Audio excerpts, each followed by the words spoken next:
Oh,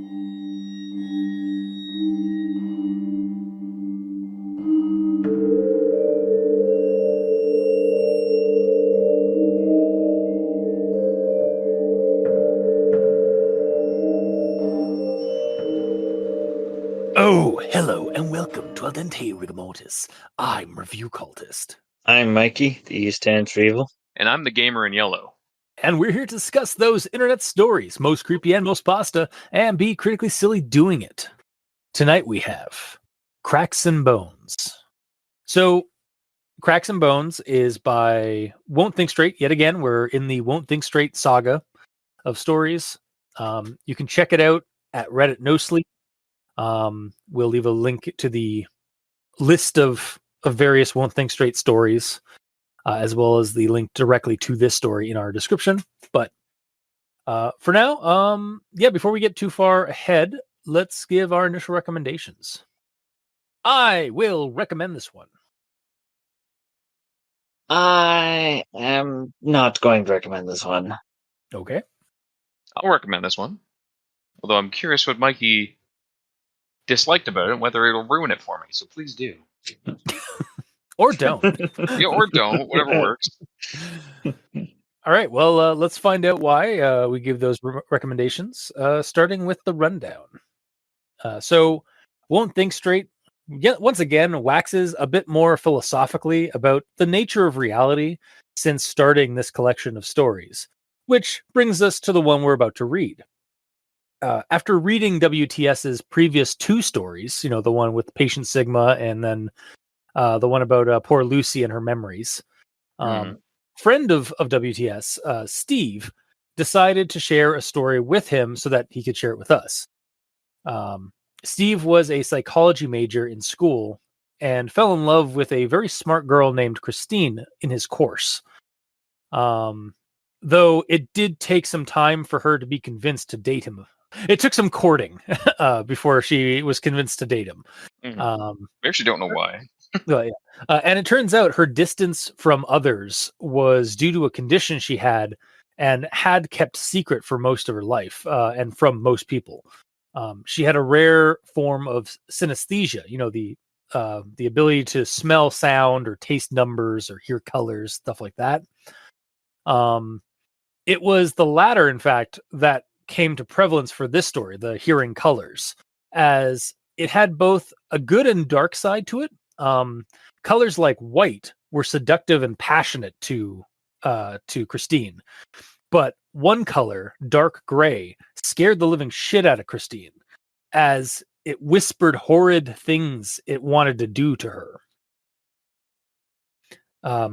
As they got more and more involved, Steve and Christine eventually moved into a new apartment together, and at first it was great. The colors of each room were perfectly aligned to purposes for those rooms for Christine. Specifically, even in the bedroom, was all white, and so it made her even more frisky around Steve. However, the problem lied with a small gray crack that was in the white wall facing the bed in their bedroom that Christine noticed one time after having sex with Steve, and she began to hear voices from it. Even after Steve plastered it, the damage was already done, and Christine could just visualize the crack in her head where it was hidden behind the white wall, and was beginning to hear the voices beckoning to her. Eventually, one night, goddamn. Eventually, one night, after trying to ignore the voices prior, she started seeing skeletal fingers poking through the crack that wasn't there. Freaking out, she wanted the wall torn down to show that she wasn't crazy and that there was something behind it. Wanting to keep the relationship intact, Steve agreed and performed some minor renovative wall busting. It was when a nice big hole was in the wall that they found the skeletal body of a woman, and after calling the cops, discovered it was from a 1970s cold case from back when the apartment in the local neighborhood had not been gentrified and had actually been a major crime hotspot. Despite the closure this brought to this case and otherwise amicable aftermath, all things considered, Christine was never quite the same. She had always taken sleeping pills to not have dreams at night because of the whole like dark gray and like the dark kind of situation. But now she was on harder stuff, and it eventually broke the pair apart.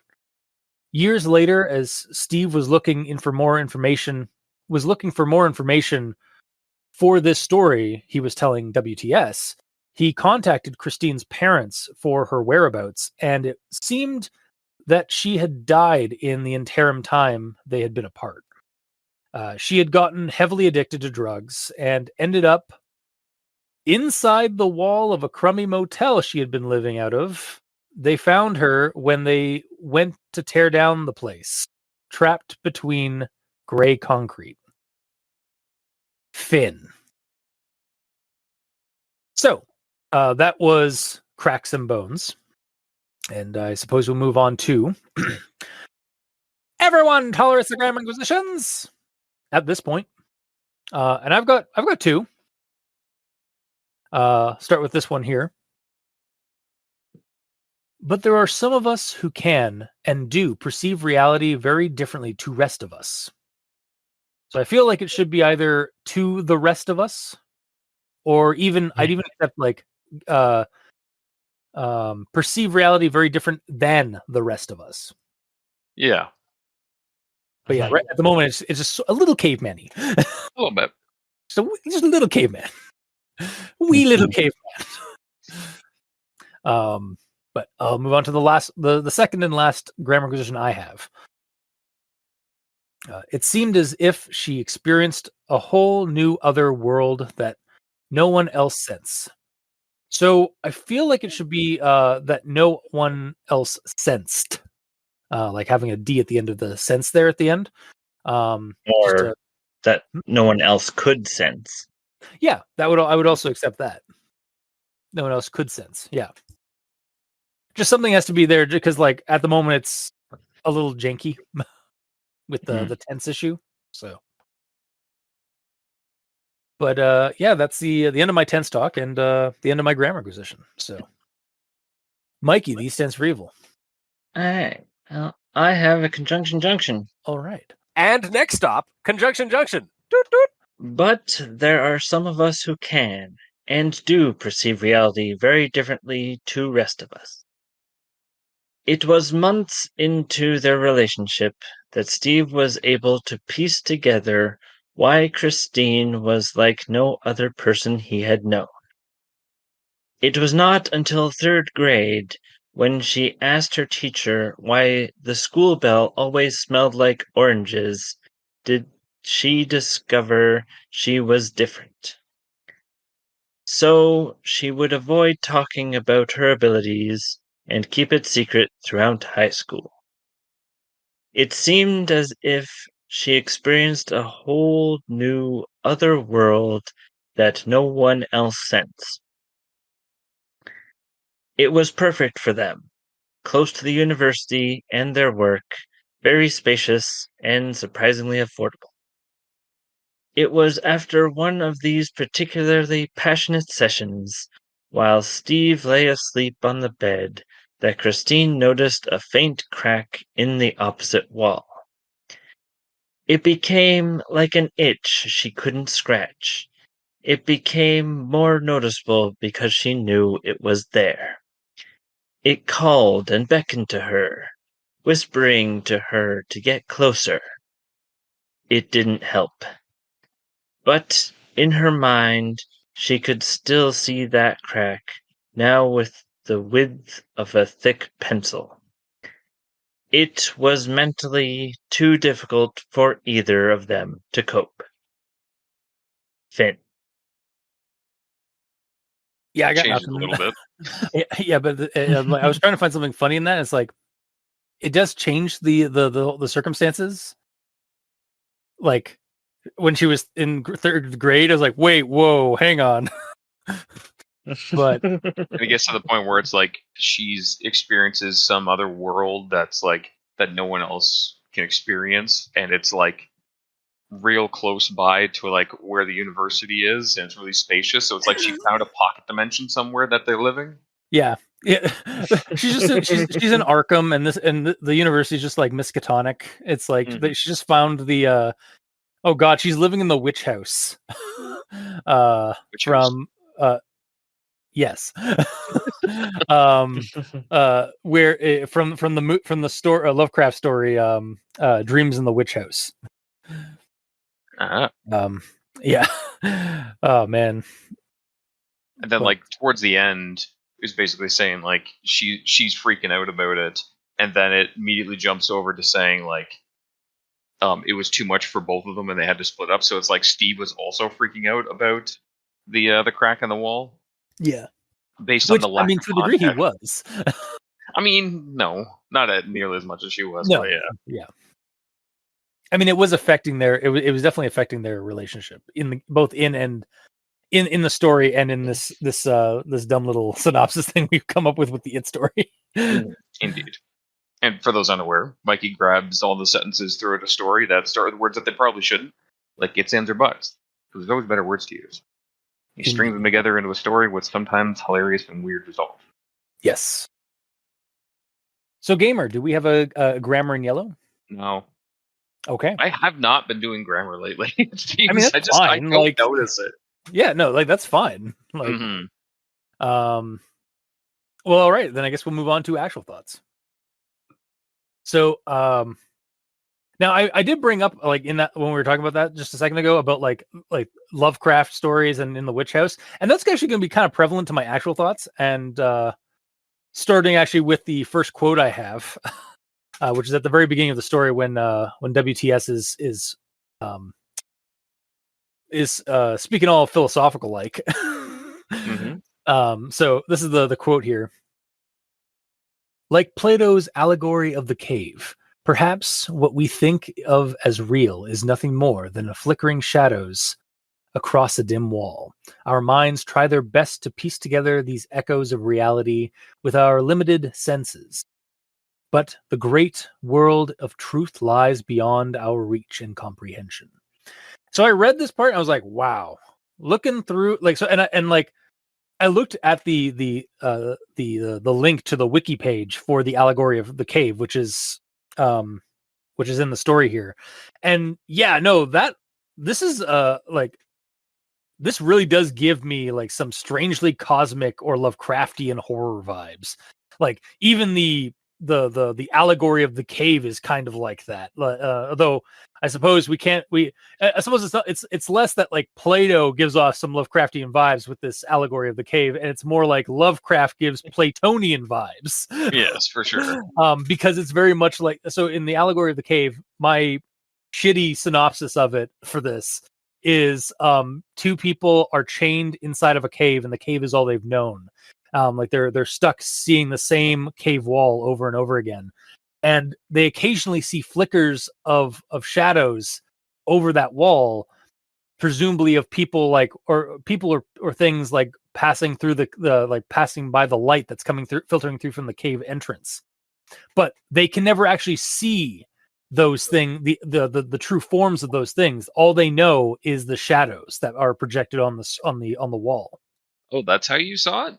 Yeah, that's how I saw it. I saw it like as if you are standing 2 feet away from a cave wall, staring at the cave wall, and the only things and there's a light behind you, and the only things you notice are people and creatures and stuff walking behind you, and their shadow is being being cast on the wall in front of you, and that's all you can see.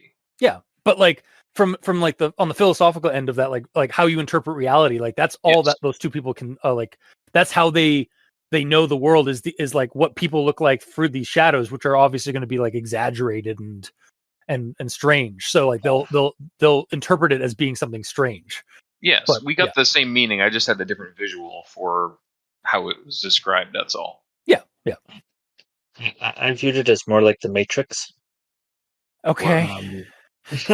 Well, because if you actually read the wiki, it explains that if one of the prisoners that shackled there actually goes and out of the cave, their mind will either be blown and they'll reject that reality and just go back to the cave, that's or the part of it, yeah. or they accept the reality, go back into the cave, and try to tell the other cave dweller that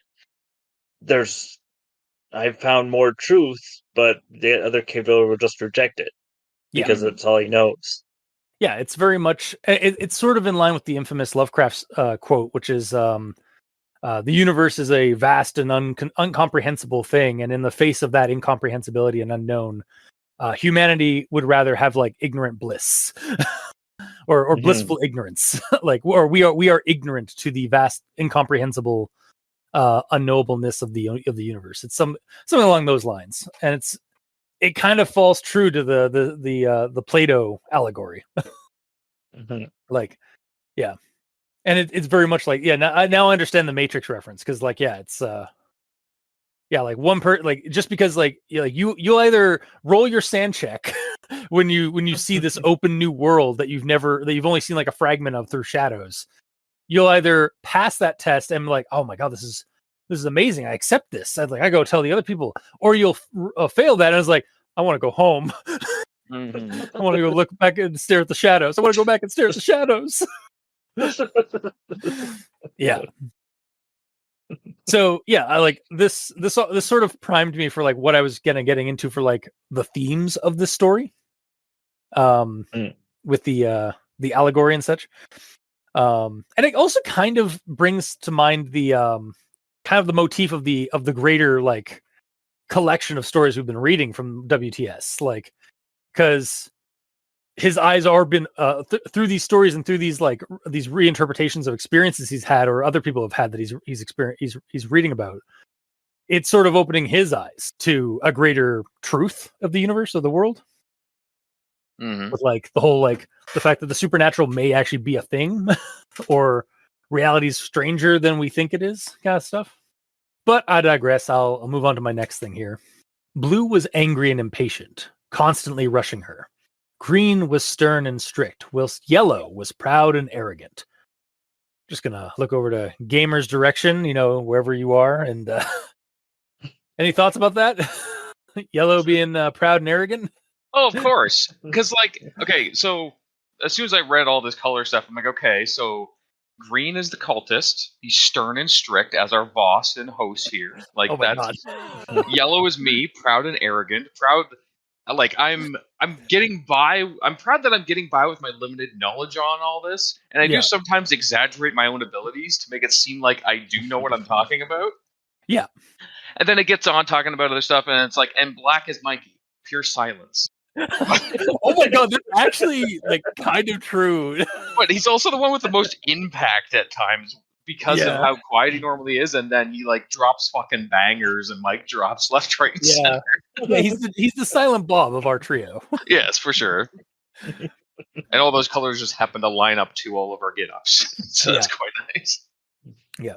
And again, like this is also like this person's like this character's interpretation of this, like this is how their brain interprets like color and stuff like that. So like it might be somebody with the same kind of symptoms like of synesthesia might interpret colors differently than that person, because like brain chemistry works in different ways. Yeah. But yeah, so I just had to put that out because like as soon as I started reading like how like all the different colors have like their own personalities and stuff, and like I was like, all right, red, okay, green, and blue. There's yellow. It's like, okay, how bad is it? How's Gamer gonna react? But yeah, that's actually, I like that. Like it's like, yeah, like green is strict, like because I'm your boss on the show. I'm the one that has inferred this whole schedule of every week. Yeah, like before recording, you freaking texted me like, you showing up or not today? I'm like, okay, well, it was I'm like only 30 minutes late. Yeah, exactly. Not to pull behind the curtain. Yeah, it's fine. Yeah, it's all good. But yeah, no, that's cool. I'll move on to the next thing I have here, which is also color related. Nice. There was one. Oh, technically, it's not a color. If you want to get down to it, it's a shade. But anyway, I mean, yeah, it says the graphic design and art major. So there was one color she truly feared, though, dark gray. even just a shade above black, and she would start to hear whispers rising from the silence, of a few shades lighter, and the voices would get louder. Evil voices whispering in her ear, delighting in telling her how her skin would be flayed strip by strip from her conscious body, how her flesh would be devoured and torn from her bones while she was awake, how her eyeballs would be scooped from her skull so she could see 1,000 pointed teeth tearing at her face. Okay, love this idea. What of flaying someone and scooping No, their eyes? the creepy voices coming from Gray. Oh, okay. Like the creepy ass voices that somebody can hear from colors. Like this is, right here is actually very much in line with the kind of like cosmic horror that I'm used to.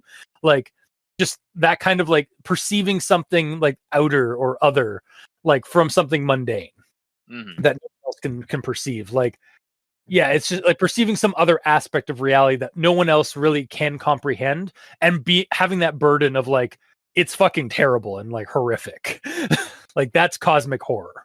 Yeah. And in some ways it's even psychological horror, because like it is something that is your brain is unfortunately like kind of inducting in you or inducing in you. So yeah. Yeah. Yes, Mikey. Oh, just that you brought up earlier that dark gray technically isn't a color. Yeah. It's a shade of white or a tone of black. Yeah. So yeah, that sort of makes you question why they went with white in the bedroom, because if you went with any other color, it wouldn't turn gray. well, the reason they Yeah. went with white is because it makes her passionate and seductive. Yeah, Like, but it has I that would- effect on her. Yeah. It's also the only color that also lets the madness come in. Only if they get the lighting wrong, which What they do you mean? also Night shows up every single day. they specifically say in the story that they made sure the lighting in that room would not infer any like terrible like shade like shadows or Okay. anything like that. Yes, I have the quote here. Yeah. Steve even took care of the lighting to avoid any shadows casting gray spots in the room. But the problem is, does Steve have access to surgical lighting? He might. And enough that basically he's put lights in all the walls, ceiling, and floor, so that there is no chance of. I'm not saying it's probably not perfect, but like they got like most of it, and then everything again. Like she takes like sleeping pills to like so she can sleep at night without having to worry about the dark. Look, I'm with Mikey on this. I'll fight you both. But whatever.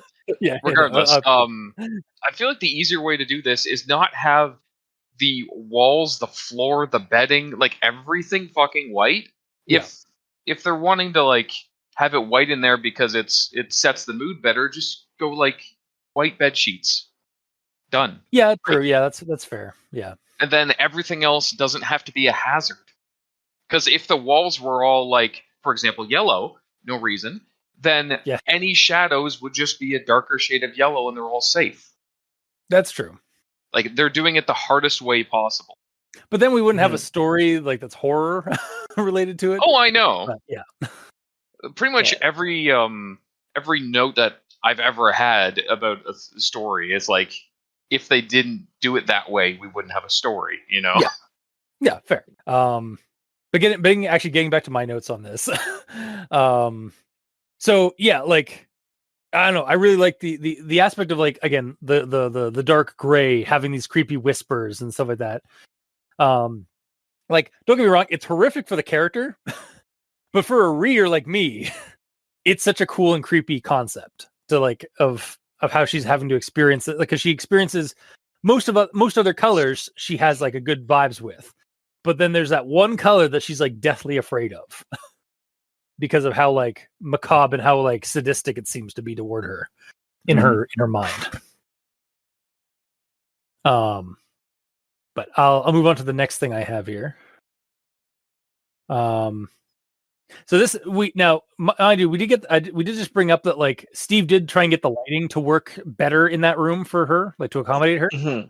So he was like, for the most part of the story, he's pretty supportive until this scene here, which I have a bit of a gripe about Steve with. So, the more she gazed at it, the whiter and thicker the gray crack seemed to get. She nudged Steve, who reassured her she was imagining things. He also assured her he assured her he would paint over the wall on the weekend if it bothered her that much. And I'm like, as soon as I read the part where it's like who he like reassured her that she was imagining things, I'm like, really, Steve? Like, it's good that you're saying you're going to fix the problem that your girlfriend has with the room, but you know specifically about Christine's condition or about her like her innate ability. It just felt like a little insensitive for him to say like she's imagining things. Yeah, but he was also sleeping, Well, and she nudged him to wake him up, so he's not necessarily in his right mind. That's fair. He's a little tired. Yeah. He gets insensitive when he's tired. To be fair, that's actually like I can actually kind of I can kind of not relate, but I can understand that situation because like when you're tired, you're a lot of your filters get turned off, or like you're like you may not be thinking the best way to handle a situation when you're tired. Mm-hmm. So I understand that actually. Mhm. So I'll move on to the next thing I have. She was sure that the last words she heard repeatedly as she drifted to her medicated sleep was a ghostly, "I'm here," and "no more hiding." So I got to this part of the story and I was like, wouldn't it be interesting? Like, what if sort of situation here? Wouldn't it have been interesting if the voices that she was hearing through the gray were something from that same place as the horse-headed demon from Patient Sigma's story? Or just like, what? Goat. Goat head. Yeah, sorry, the goat-headed demon from the Patient Sigma story. Mhm. Like I don't know, like maybe it's just like my mind because these are all like in a collection of stories that like they're not really tied together. They're just like WTS is just like bring them up because they're from like friends and like his own experiences. But like, so it might just be me wanting to like put threads to stories, like almost like a corkboard situation. Mhm. But it was like, what if these were like kind of connected? Like, what if these are the same demons that she's hearing from the dark gray as the soldier from Patient Sigma? Because like, because she perceives reality different, similar to in a not exact but similar way to how the soldier in Patient Sigma perceives reality because of how his mind was kind of altered from being dead. Mhm. But and again, like the story eventually goes on, and like we find out the origin, at least of the voices that are coming through this wall. But at the time when I was reading this, that would be actually a really interesting. What if is like if for connective tissues kind of thing, like if like these are the same kind of malevolent entities that are talking to people. But I'll move on to the next thing I have. As she stared at the crack that went across the entire wall, she gasped as a bony finger started to poke out from its center and started to explore. So this might be a grammar inquisition, but I kind of tossed it in here because it wasn't really like grammar. It was more just like, I feel like the story should, in this sentence specifically, I feel like the story should still clarify that only she can see the crack on the wall. Especially now that it's getting like so much bigger. Because the original one he did see because he painted over it, right? Yeah, it was like, and that was a much tiny crack, but like in her mind, and like the crack that she's seeing, kind of projected from her mind to the wall, is getting much bigger and much larger, and like, but only she can see it. Like, not Steve or nobody else can see it. Yeah, it doesn't straight up say that Steve doesn't see it, Yeah, but I think it isn't. I think because of the previous sentence or the previous like paragraph, I think it does say like she's seeing it, but no one else can see it. Like in her because it's like it's plastered over, but she in her mind she can still knows that there's a crack there, kind of thing. Mhm. Yeah, I feel like there may have been just some like extra little clarity in this sentence specifically, just like as she stared at the crack that went across the entire wall, in her mind, maybe like after like a comma or something like that, she gasped as the bony fingers started to poke through and such. But move on to the next thing I have. With great reluctance, he laid down some plastic on the floor and smashed a crowbar against the wall as Christine watched. So at this exact moment, I like before I even read any further in the story, I was like, "Oh, there's gonna be a body behind that wall." That's why there were skeletal like fingers poking out and trying to get like reach out to her. Mhm. Like, and I honestly think it's because this whole story kind of reminds me of the movie Stir of Echoes, where a guy's like, after going under hypnosis, Kevin Bacon's character gets the sight basically, or he starts getting like an extraordinary sense, and begins seeing an apparition of a dead girl, and like there's a whole like plot line throughout that movie about similar to that kind of runs similar to this story. Mm. But yeah, I'll move on to the next thing I have here.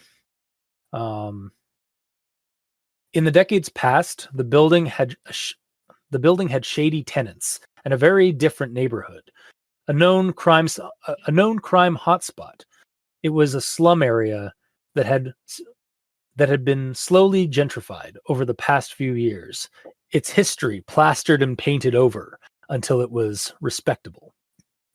I really like the symbolic phrasing there because, like, just like how they plastered over that little crack on the wall, like they use that same kind of imagery to like describe the neighborhood and the apartment and how it's like been just plastered. It's basically just been covered, like all the dirty history of this place has been covered up as well, like plaster on and painted over.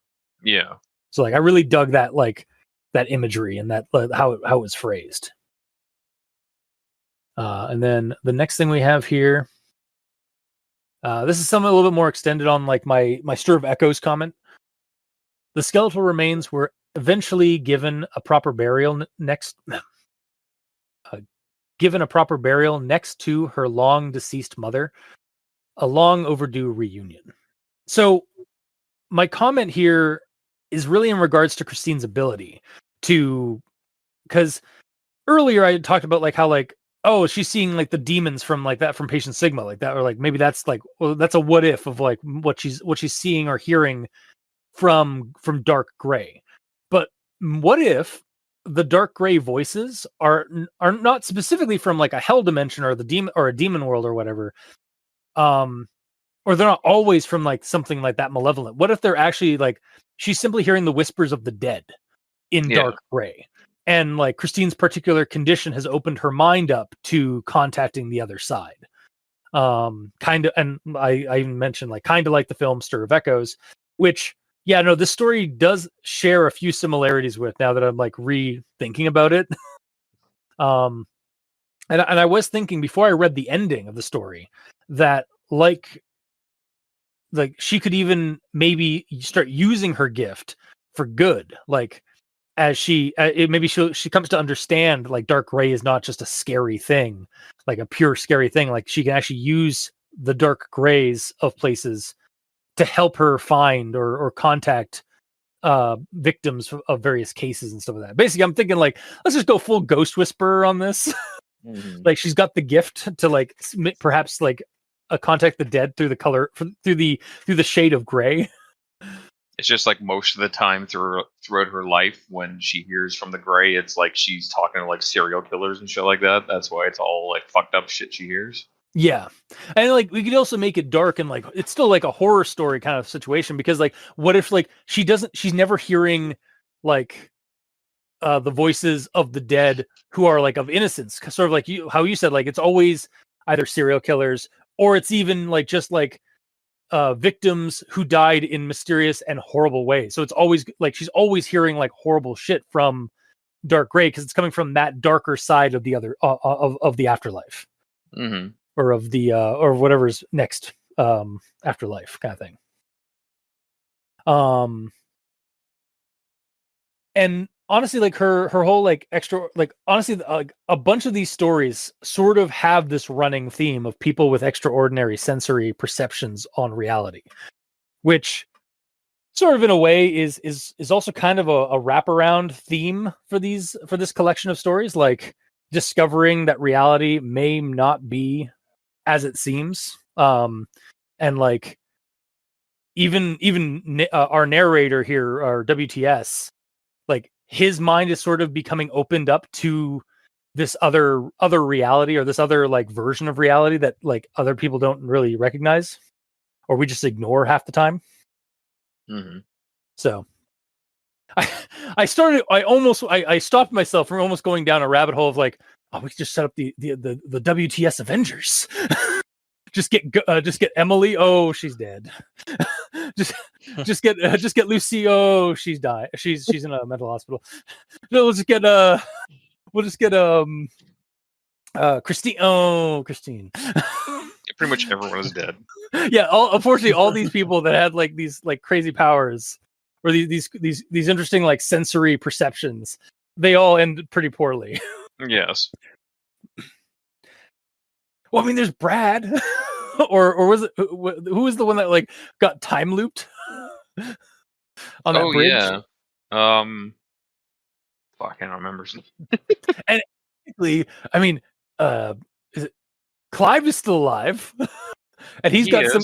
His mind's been opened up to like the corners of the hell demons that are coming through the corners of walls. Still, it'd be a very small Avengers team. Yeah, it's just It's the WTS Avengers, and it's just a bunch of like tombstones in the ground. Yeah, with one like one sort of like older than normal like teenage dude, or like 20-something dude, who's all scruffy and like homeless looking, and then there's just like a kind of paranoid looking frantic like psychiatrist. It'd be like the most pathetic version ever. But I'll move on here to my last actual thought. In her former room, behind a wall with a crack running across it, her skeletal remains were found trapped between the dark gray concrete. So I got to the end of the story here, and I was like, oh man. I mean, it is a horror story.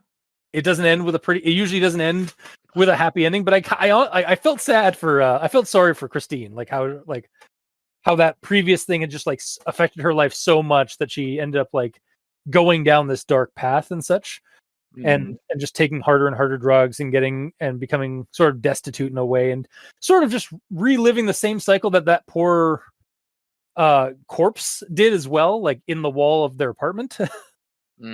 Now it does make me wonder how she got into the wall in the first place. Like, was there something supernatural afoot here? Was it just a case of history repeating itself, like the event, like similar to the events of the prostitute in the 70s? Somebody did this to Christine because she was like living in like a similarly like sus or like crummy like motel or like apartment complex kind of thing. Yeah. Or was this did she do this to herself in some fit of hysteria induced by her condition and the drug she was taking, and like she just found like a way into the wall and just crawled in there and died? Like, fuck it, if you can't beat him, join him. I'm just gonna immerse myself in the dark gray. Like she just accepted it, like because of her condition and because of the drugs. Maybe she like you'd be able to do that to yourself. I mean, you never know, man. Like some people can do horrible shit to themselves when they're under influence, or when but inside a wall. How do you hammer the drywall onto the wall from the other side? That's why I'm thinking like, well, maybe there was like a loose vent or like there's like a little cubby or something behind like something that she was able to like squeeze into and just go into in between the wall. I hate to say it, but there's like studs every foot or so in That's the wall. true, yeah. So I mean, it depends. Well, it also depends on like the architecture of the building, because like some buildings do have like large, like not large, but like sizable spaces between drywall and the framework, and so that people that you could like squeeze into. Like I've seen a too many true crime things where like somebody's been living in somebody's house through their walls. And like those are real things that people have experienced. It's like it's one thing me and my sister have kind of connected over the years with true crime, and how she's now deathly afraid of like somebody living in her house inside the walls. That's fucking weird. Yeah. It's weird that is a thing too. Yeah, I think usually they get through it from like an attic recess or something like that, because like from the attic there's usually spaces you can actually get down between the walls, and depending on the make of the building. Oh, I see. Yeah, but yeah, like it did this last scene like did kind of make me pause. Like, wait, how'd she get in that wall? Well, what my explanation is that there's a serial killer. Yeah. Most likely a police officer that finally got his it found out that there's a body in the wall in the apartment, made notes of who was living in that apartment, and went and put her in a wall. Wow. They call him the Entomber.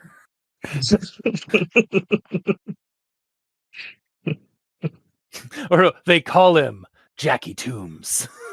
He just always, that's his MO. He just like puts people in walls, like entombs them.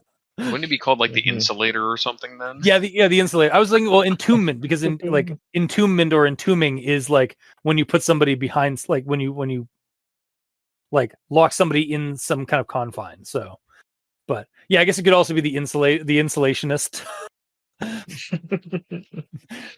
Or the renovator. I love how we're coming up with like these quirky like names. They like sound like serial superhero killer names. No, we're going with you're thinking that. I'm thinking slasher. We're basically making like a quirky slasher film, like Yeah. character. Like Batman villains. Yeah, his name is Edward Toombs, but we around the cold case operations call him the Renovator. Breaks into your house and renovates it without consent. With you And in still the charges you. Yeah, he renovates your walls by using you as the insulation. Oh no, I was thinking like he's just doing like mundane standard renovations, but he like forces the job on you. Okay, yeah. So yeah, I'm thinking the stupid way to do it. Yeah, you're thinking the stupid way. I'm thinking the silly slasher way. Yeah, I'm thinking like freaking Condiment Man from like Batman and stuff like that. Yeah, like it's technically criminal, but it's not like he's not killing people. Yeah, but yeah, again, it does. I definitely I could definitely see like there's some kind of like serial killer or some kind of, or again, just like the reality just repeated itself, or history just repeated itself, and she ended up in the same kind of situation and fate as the prostitute from the 70s, and had somebody else do this to her. But yeah, yeah, that is the end of my actual thoughts. So, Mikey, the stands for evil. Okay. So I have a few quotes here. Each color had a unique voice and personality that spoke to her, especially when she touched it. She loved wearing white. There was one color she truly feared, though, dark gray. And we established that shadows can cause gray spots. So wouldn't wearing white cause the shadow on the inside of the clothes to be gray? Thus, she's constantly touching dark gray when she wears white? You are absolutely right. Here's my guess on this, like from the psychological point of view. It seems like these are also sometimes triggered by her thinking about it. So if you're the asshole that goes to like tells her that, suddenly she's no longer ever going to wear white, because now she's always going to think that and start hearing the voices from the gray within her shirt. Yeah, Great job, Mikey. Yeah. I think that's more of a situation of like she literally. It's more of like her reaction to that would be like, "Thanks, I hate it." No, but literally hate it. Yeah, Yeah. it's like As fuck. Why'd you say that? Like, yeah. So that's my major gripe with this story. Uh, is that okay. shadows can cause the gray, and she loves white, yet technically that causes gray to happen that she's touching. I mean, it's. I mean, yeah, it's a crux. Like white makes her Yeah. feel like sexy and nice, but then yeah, shadows cause evil voices. So like it's like there's got to be something that we're not either like it's just like it's sort of there has to be some kind of a trigger or it's just sort of a trade-off. I can feel cool and sexy, or I can feel like nice and sexy, or but I'll also have evil intrusive thoughts constantly like badgering me. Yeah, like if you're wearing white and you're like out on the town doing stuff, and then it's getting later in the day, and then as the sun's setting, all of a sudden your white outfit is now a dark gray outfit Yeah. as it's getting later. Yeah. Oh God, what about that dress that like is either blue or yellow from like a couple of years ago? Couple decades ago. No, that was only dude. That was only like at least 5 years ago. Are When you sure about that? I'm pretty sure that like the yeah. Are we really that, googling this? I think we might Yep. have to like because it was like it's like is this dress purple or yellow? Wasn't that what or purple or like gold or something like that? Whatever it was. 2015. Oh my It God, was a decade ago. nearly a decade ago. Jesus Christ. I just like burst into flames from age. Fuck. I thought for sure it was like at least only 5 years ago. Jesus Christ. Well, as I mean, we're fucking on our 10-year anniversary or our 10th year, so like time flies, man. Mhm. Yeah. But yeah. I also now I'm just thinking of fuck, I had a thought and it just immediately like leapt out of my head and I can't get it again. Replaced with the dress situation. Yeah. Check your recycle bin. No, I might come up. I might remember it later, but like it's gone. So, but yeah, okay. So yeah, that. God, yeah, but again, like, how would she react to that? It's like is it purple or is it yellow kind of thing or whatever? However it was, and it's just like, so it's a color that has bipolar. It has like it changes its personality depending on how you see it. I don't know. Yeah. Mhm. But regardless, whoever she sees it is the way that she would react to it, I imagine. Yeah. Mhm. Yes. And then my last note there is about the motel. Is wouldn't they notice a smell or maybe a stain coming from the wall as the body decomposes? Again, I have to kind of fight with you on this. Is like the building is Yeah, already it like is in the pretty slums or whatever, right? slums So and it's yeah. crummy. It's like it probably doesn't get maintenance very often, and like that smell could probably just get passed off as like trash, like all like the scummy trash and stuff nearby. So Yeah, there are always Febreze in the room. yeah, Yeah. That's yeah, true. they're always like, oh, this smells like shitty, like filth and poo gas.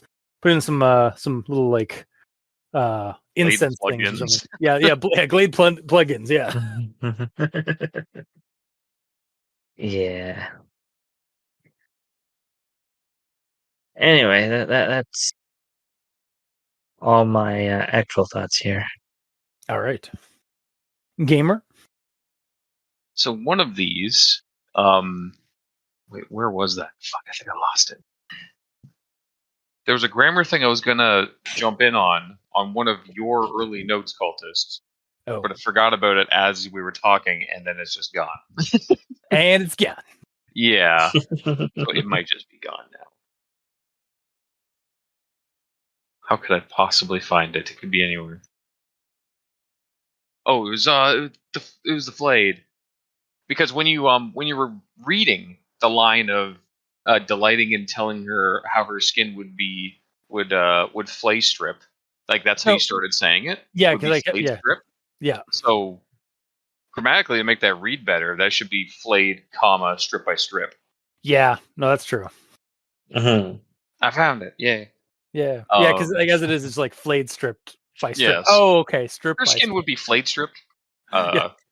I don't know if I've heard that type of flaying. No.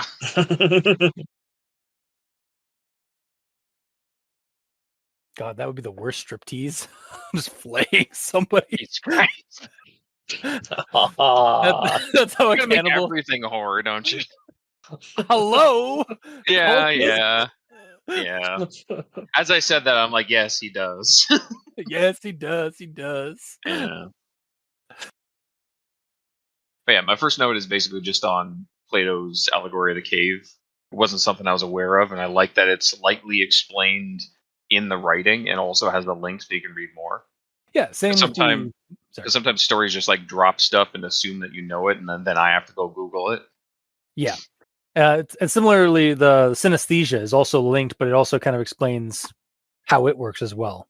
Yes. And I mean, I already kind of knew what synesthesia was from like other like pieces of media and stuff like that, but it was still good that it's there because like not everybody has that kind of like background experience on that kind of stuff. So, So my next one is when it like starts describing Christine. It says that there are some of us who can and do perceive reality very differently to the rest of us. After reading my last two stories, my friend Steve spoke of one of these people, his ex-girlfriend Christine. So, not to discredit Christine before she's even introduced, because this is in the intro, but aren't all of the main characters from all of these 8 stories so far all people who perceive reality differently? You're not all wrong. Witness supernatural events that the masses don't get to see. And have also and at least most of the people that we've experienced here have also had not like the same kind of perception alteration, but like had a perception alteration that has brought to light something strange and dark about the world.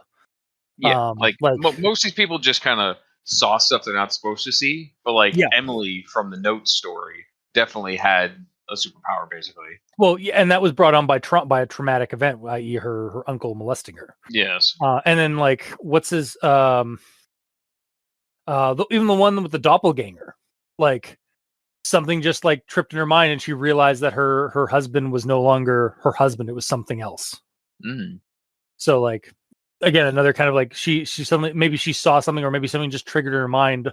Like the whole like how humans have the uncanny valley perception. Like that's why a lot of people have fear of clowns, is because our brains are like, there's something wrong. That is a lie on that person's face. Like that's why like a lot of people like don't like why uncanny valley scares the shit out of humans so much, is because like it's our brains are telling us that there's something like that's not something familial. It's something hiding as familial. It's a predator of some kind hiding. But yeah, you're right though. Like a lot of these stories that we've been reading through, sort of just kind of like lump Christine in with a bunch of other people that have similar experiences. Yeah, but it describes her as if she is the only one in these stories that does see the world differently. That is true. That's her whole setup. I guess maybe for Steve, it felt like that, because like he's not privy. Well, aside from like reading the last 2 stories, like he wasn't really privy to that kind of thing, except for with Christine. So yes, but this is in the intro before anything. All right, that's fair. I tried saving it and it failed. It's fine. I'll move on. This is regarding Steve courting Christine. It says she was exceptionally bright, almost inhumanly so. It took several weeks of relentless courting before she relented to finally start dating him. So the way I viewed this is once again in a very like cartoony light of like quick shots of Steve like sliding into frame, offering Christine like roses and chocolates and stuff like that while she's like trying to go about her day with an annoyed expression on her face. Yeah. Which is probably not far off of what happened, honestly. No, I mean, like, especially if they're in college and stuff like that kind of stuff, maybe not like overt, like flowers and chocolate and stuff, but like, I definitely know people who have been like courting somebody when I was in college that did something very, very similarly like cartoonish, like, or like what you see in like movies and stuff. So, two varying degrees of success. Yeah, of course. And then we get on to describing her like fear of dark grays, and needless to say, she hated nighttime and the dark. She always had to sleep with the lights on and with sleeping tablets so she wouldn't dream when her eyes are closed. So like, my first question when I read that was like, why would she need to sleep with the lights on? Like, because it's dark and mid grays that bother her. If it's pitch black out, it would just be silence, right? Yes, but like unless there's no lights whatsoever coming into that room from like windows or doors and stuff like that, it may not be completely pitch black. Yeah, I think the problem is I don't know what she deems as black and what she deems as dark gray. You know, like if you could see anything at all, then it's dark gray. Is that how that works? I think that's how it's insinuated. But it doesn't. You're right. It does kind of say like even like like a dark gray or a shade just above black. Yeah. She'd start hearing whispers. But like for example, my keyboard is black, but it is not devoid of detail. Does that mean it's technically dark gray? Like I don't know the specifics of this. Meanwhile, I'm looking at my keyboard, which is also black, but also has a ton of dust on it. So technically, it's like gray, or like has dark gray on it. Does that mean that words are, like as I'm typing something, and if I had the same thing that Christine had, would it be like I'd start hearing whispers from my keyboard? I think it'd be like if you focused on it, like if you leaned down and stared at the dust, you might hear it. But like if you blur your eyes, it's a black keyboard. Yeah, it's the same kind of thing. I think is when Mikey was bringing up with like her white dress and like how like the shadows underneath her dress, like on her skin and stuff like that. That would technically be dark gray. I think it has to be pointed out to her really, or she has to be like focusing on it. At least for the first time, like she has to notice it one time before it becomes a problem. Yeah, or it's like a level of volume. Like if you're looking down at the outfit you're wearing that's all white that you really like, that's all really loud. So anything else is just kind of like muted underneath it. I don't want to like counteract you there, but the white wall with a small gray crack in it. Oh yeah. I like where you're going because it was going to my side of things, but like I have to point that out. Yeah, because like the whole fucking room was white. Yeah. Yeah. Never mind. I'm sorry. I'm destructing my own opinion on this, but either way, before that whole pure white room was described, and it was just talking about how she had to sleep with the lights on and everything, it got me thinking like about how white is her, like it's a problem that white is her favorite color because everything can turn into grays, and then literally so I was like, if she had a more colorful room, she would be okay. And then I finished my note, and then I read the next line. It says, when Steve and Christine moved in together, they found an old apartment in a nice neighborhood with white plastic walls all around. It was perfect for them. So I'm like, fuck. Like I manifested this. Yeah, I know. Because like that's where the horror's coming from. Because if she was in a colorful room, it'd be fine. I wonder how she's. I mean, obviously the story doesn't go into it, but I wonder how she perceives pink, because like pink walls wouldn't give you the gray, but it's like close. It's like sort of a merger of like the white and the reds. But if it was like mostly white but has like a tinge of pink, it wouldn't necessarily be gray with the shadow. Pink is literally just like a desaturated red with a little bit of blue in it. I thought it had white in it. Or like what? It's desaturated. Okay. If you load up on like Microsoft Paint and go red and then bring the saturation down, it's kind of pinkish. It's like in red versus blue. Okay, I'm thinking whatever his color is, was his color salmon or something, but it's a pink. He says it's a lightish red. Yeah, I'm thinking of like how. Well, I mean, technically, like from on a screen, it would be like how you do that.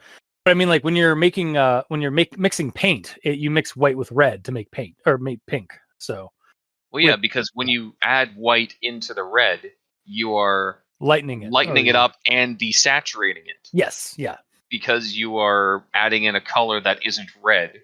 Yeah. If you add white to anything, you desaturate and lighten it.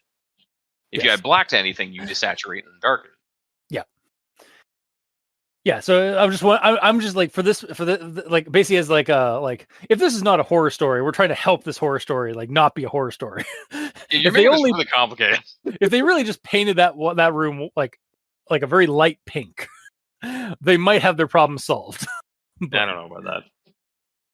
She may also not be as frisky as they were interring, which is like Jesus Christ. I don't know. And for all we know, it's only like specific colors. It's not every color of the rainbow that will trigger her. Because like purple isn't talked about. Purple is red and also blue. That's true. So would it be a combination of both of those types of voices? That's true. And also like green is mentioned, and green is a mixed color, or is a secondary color. So yeah. Yeah, I think they just didn't give us all the examples. They just gave us like a smattering of examples. Yeah, for sure. Yeah. But yeah. Sorry, continue. Yeah, I'll move on. So my last note is after like the shit hits the fan and all that, it says the pressures of completing a degree and caring for Christine's drug abuse put an unbearable strain on their relationship, and they broke off soon after. It was mentally too difficult for either of them to cope. So, with how much they apparently liked each other, this breakoff feels too sudden. Like, yes, it's explained why at least, but it's just kind of dropped in a tiny paragraph like that. There's, like, for me, there's only a few people who could actually help Christine through this right now, and one of them is someone who understands her and cares about her, and that's Steve. I get it, because we wouldn't get the ending we did if she had a slow recovery and a happy ending. Like, this is a creepypasta. That's not supposed to happen. I don't exactly want a happy ending in a creepypasta, but I just felt like this needed to be explained more because of how like important this is. Yeah, I think this is a case of they just kind of summarized the ending, or like the ending of this relationship. Like, there's probably a lot more involved, but they just kind of ran down the quick and dirty for it. Like in the writing wise, like I think there was probably more going on in the actual like setting of it, but like the author just decided to like kind of skim past all that and just kind of drop this little like this just sort of end it here. But like and for better or worse, basically, like because you're having a problem with it because it's too to you it seems too like sudden that it suddenly just dropped. But like it kind of seemed like this weird shit happened. Yeah. And Steve went on with his day, and then she's sitting there trying to deal with this herself. And then Steve goes on with his day. Like, he's not trying to do anything. They don't go to therapy or anything like that. It's just literally the reason is between supporting her drug habit and him trying to complete a degree. That's the strain. So they broke off because of that. Yeah. Like, nothing to do with the actual trauma that she went through, even though the drug problem is the result of that trauma. But yeah, it doesn't seem like they went to like couples therapy or she just went to like normal therapy to try to figure out like how to get past this, you know? Yeah, I think they probably did try that, but again, it's not mentioned. But like, and so they probably could have added a little bit more to that if they wanted to like make it so it's less just sort of summarized, and then just kind of like let's get the story ended and like get to the big revelation at the end where like it turns out like years later like they find Christine was dead and under very mysterious circumstances kind of thing. Yeah, but even something as simple as like when it says like Christine's drug abuse put an unbearable strain on their relationship, and despite trying therapy and a handful of other solutions, they broke off soon after. Like even something as simple as that. See, and like I'm both with you, but also like that also doesn't always happen. Like some people like when they're living, even when they're living together, and so that some couples just like they just break up, and there is no like trying couples therapy, like just like the stress between work or school, and also trying to maintain a relationship. The relationship is usually the first thing that breaks. So like, yeah, I don't disagree with you. Like I think there maybe could have been some extra added to like show that like they were trying, but then it just didn't work out. But also it's just as realistic that they just gave up because it was getting too stressful. I guess it just seems kind of cold. That's all. Fair. But that's it. That's it for my notes. Okay. Well, on to final thoughts then. Honestly, I still really like the story. It's a short and creepy story. Sorry, my notes there just double up on the word story. It also has like a really tragic end, which is it didn't hit me as hard as the last story with poor Lucy, but this like it still had an emotional impact as like I felt sad or sorry for Christine at the end, but like also in like a weird creepy like how did she end up like that like at the very end kind of thing. So like it still had like it had this nice balance of like creepiness of the situation and the concept of the story mixed in with the tragedy of and sympathy of the victim that the story is inflicting upon.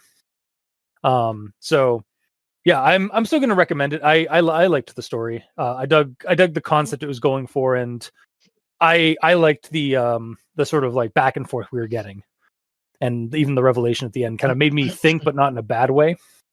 So I hate thinking. clearly, no, I'm kidding. I'm kidding. Sorry, that's speaking of you're saying like it sounded coldly, like Jesus Christ. I was just talking about like me being dumb. That's what I was referring to. Again, that was a joke. Makes my brain hurt. But Mikey, these stands for evil. Your verdict. Well, my issue with this is that I actually did like it until I started thinking about it. See, thinking doesn't do anyone any good. Thinking bad, like words. Yes. Caveman gamer is back. The caveman in yellow is back.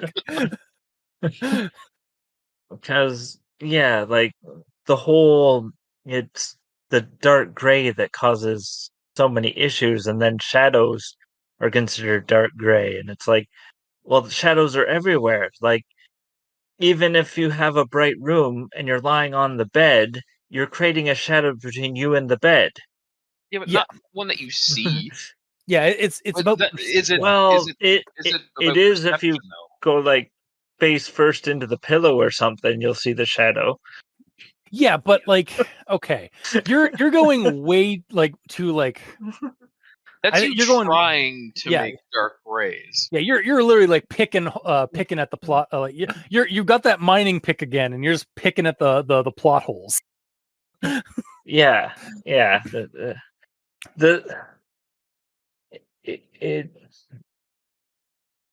mean, the thing again, is like this. Yeah, I'm sorry. that she chose a color that's not a color. How dare she? As the one that she hates the most, and it's like, well, she didn't choose it. It's everywhere. Yeah. Well, yeah. Here's the thing. Like, yeah, it's everywhere, and like she didn't choose. Like in the author chose it, yes, but like the character has this condition that she cannot control. Like that's why it's horror, because she's fucked. Yeah, basically, because you're gonna see dark grays everywhere regardless. Yeah, so I'm looking out the window right now at a tree, and I'm seeing the shadow between the leaves, which is technically dark gray. So she could see it everywhere. It would be dark greens because unless those leaves are white. But I'm saying the shadow is dark enough that I'm seeing almost black. So it's almost. It would not. The thing is that it's a shade that's the issue, not an actual color. Okay. I disagree with you, but okay. I just want that on the record. So, and regardless, I think the size of it is partly like what actually triggers her more. Like, yes, the tiny crack in the wall pulled her, but because there was some weird spirit demon something behind the wall that was calling to her, not because some kid went up there with Yeah. a gray Sharpie and put a line on the wall. It's because of the weird mystical like mumbo jumbo we don't know about in this story happening. Yeah. When it's all mundane, I'm pretty sure it's just quantity dictates volume. So if it's primarily a white room and there's a little bit of gray, whatever. Yeah, she's able to, and she does even say in the story that she has been able to ignore the whispers from time to time. So yeah, it's just this one got louder and louder because there was actually something on the other side trying to like make itself known to the regular world. I do agree with you though, Mikey, because like the whole concept of this makes it very easy for schmucks like us to like think about how this works and like and bring up the problems with it, quote unquote, even though the problems are the story because it's a horror story. Yeah. Those problems make the plot. Yeah. Yeah. Yeah. So that being said, because I thought about this too much, I can't recommend it. Okay, fair enough. I also don't want to make it Bad. sound I like get I'm like no, you're wrong, and I hate you. Like again, you're open to that opinion. Like it's you're allowed to have a different opinion than the rest of us, or Yeah. than me even. So like yeah, like, that's why we have the show. Yeah, I've read stories and like liked it most of the way, and then I realized something, and it just kind of ruined my enjoyment for the whole thing. It's happened before. I think I've even had that once, Yeah, for sure. at least once. So yeah. But okay, so I guess Gamer, your final verdict. For me, I liked the read. It went fine. Grammatically, I didn't find a problem with it until I heard you say that one line. Then I corrected it for you. As I said, I did feel that the breakup was glossed over. Like his willingness to stay and help her wasn't really like prevalent. Maybe, and again, as you said too, that might have just been the case because that's sometimes what happens. It's not always like sunshine and rainbows, you know. But yeah, it did kind of feel like because he bailed, it led her to fall into despair a lot faster, which might have been the intent. But yeah, I was honestly like right up until like right when like they were like, oh, the landlord was like not gonna like get on their ass for like breaking down that wall, and they were able to help this this corpse like kind of get, or like help this case and like get closure and like bring this corpse back like to like the corpse of this woman to like put to rest in the ground next to her, the grave of her mother and stuff like that. That was like all nice. And I was rooting for Christine to have a happy ending, and then the ball dropped, and she couldn't take. Well, she obviously suffered much harder from like she took this the dark way. She took this the bad way after the events and went into this dark space, this dark place. And so yeah, like both mentally and literally in the, like, but like also mentally, because like she didn't take it as like, oh, this is something good. Like she took this as something like, what the fuck's wrong with me kind of thing. And so yeah, we got the horror story ending of this rather than like, no, she realized, like she accepted like she has this gift and now she's gonna go off and be the ghost whisperer through dark gray.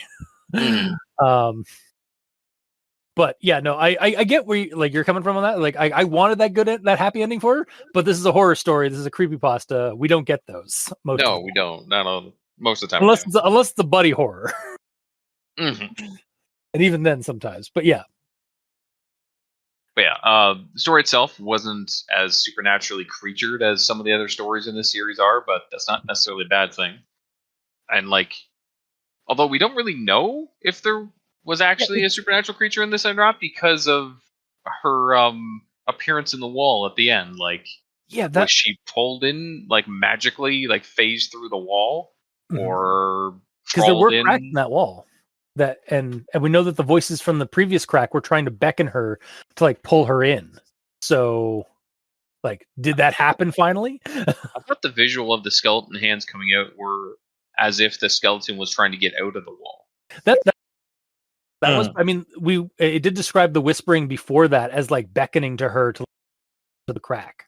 Yeah. So like maybe like she finally like decided to like look into the crack in that motel, and something just like grabbed her and pulled her through, like supernaturally. Which would be pretty cool. Yeah. Fortunate but cool. Yeah, this one I think because it's dealing with like first off, it's dealing with somebody like who has like a this like sort of mental condition, but also it's dealing with human ghosts, or the ghosts of somebody who's murdered and put behind a wall. It goes a little bit more subtly on like the supernatural element of it, not as like overt as like the goat-headed demon in the corner. For sure. But because the story wasn't like that, like with a spooky monster and all of it, it's a little bit more believable of a story than some of the others, because this could be for real. Like, because the only person that saw any of this weird stuff is Christine, so it's all in her head, potentially. Actual weird stuff happening, and a creature actually pulled her into the wall, but we don't know. Yeah, like I attributed to like the Stir of Echoes movie, but like I've also seen like those shows on various like it's like My Encounter with the Supernatural, or My Encounter with a Haunting, where like the person starts seeing it like an apparition, or starts hearing voices from like their house, and then it eventually like has them like try and like open a door, or like they end up finding like a crawl space, or they end up ripping a wall open and they find like the body of somebody, or they end up going to a part of their property that like they've been hearing like whispers, they've been seeing like a little boy next to, and it turns out like that's actually like the grave, like an unmarked grave of like the child of Bad Ben. Yeah, exactly, like that kind of stuff. Yeah, like, but like no, like I've like it. That's why I mean it feels like it's sort of grounded in realism, in like it feels just close enough to like what people actually claim when they're talking about like encountering something supernatural, or like the hauntings and such. So yeah, and even without the whole synesthesia thing with the colors and all that, it could be the same sort of story with just someone getting a bad vibe about something, like due to a smell or a sight or just a gut feeling, and then they uncover the body there, like that sort of thing. As you said previously, like that's happened before. People just finding bodies in walls for one reason or another. So yeah, and the only reason they found it is because they had somebody like either that person or like their kid had like a weird feeling about the room, or had like some kind of like said something strange that like the person decided to investigate into. Yeah. So I do like that there's a high level of immersion in this, because it could actually happen. So that boosted my points up as well. So all to say, I still recommend it. It was a good story. Okay. So I guess that'll be 2 recommendations and 1 non-recommendation. Mm-hmm. You sure, Mikey? It can't be like a partial recommendation. Like if you don't think about it too much, it's fine. But that's ruined. Well,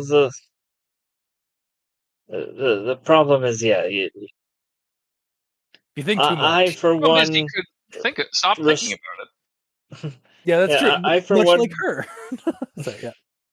I respect the thinking people who listen to this podcast. Oh, I see. Wow. You can respect them. We'll respect everyone else who doesn't think. Yeah, or that just likes to have fun. No, I'm kidding. Yeah. We kid. Yeah, we kid. I kid. Mm-hmm. Authentic Rick and Mortis canceled in 2 weeks after, or 3 weeks after its 10-year anniversary. Yeah. Anyway, but yeah, okay, so yeah, I guess that'll do it for this week's episode. If you like what you heard, or if you didn't, leave us a comment in the comment section below where this gets posted. We're all on Twitter. Not Mikey's... really. Let me have the bit. Okay, fine. Mikey is at the E stands for evil. The Gamer in Yellow is at the Gamer in Yellow, but without that W at the end, because his name is very long. Yeah. Sometimes. Occasionally. But I'm at line. Yeah, and I'm at Review Cultist, and I'm also on Blue Sky at Review Cultist, so you can send me messages there. You can also send us emails at aldentebrigamortis@gmail.com. That's ALDENTERIGAMORTIS mortis@gmail.com, where you can also leave us suggestions for other creepypastas, SCPs, spooky things. You creep it, we'll peep it. Yeah. And if you'd like to help support our show financially, you can go to Patreon. We have a $2 and $5 tier with special episodes, early access, and extra content. To all our patrons that are helping support the show, thank you immensely. You're helping keep those hosting bills at bay. And as always, we very much appreciate that. And to our listeners and the authors of these stories, thank you immensely, because without your listenership, it'd be like screaming into the void of pure blackness. Dark Always grayness. silent. I guess, yeah, the void of dark gray, where we're hearing malevolent voices. Like Mikey, these stands for evil. Truly evil. Yeah, that's why he's like talking. He's like, well, hang on, like dark gray gets a bad rep, guys.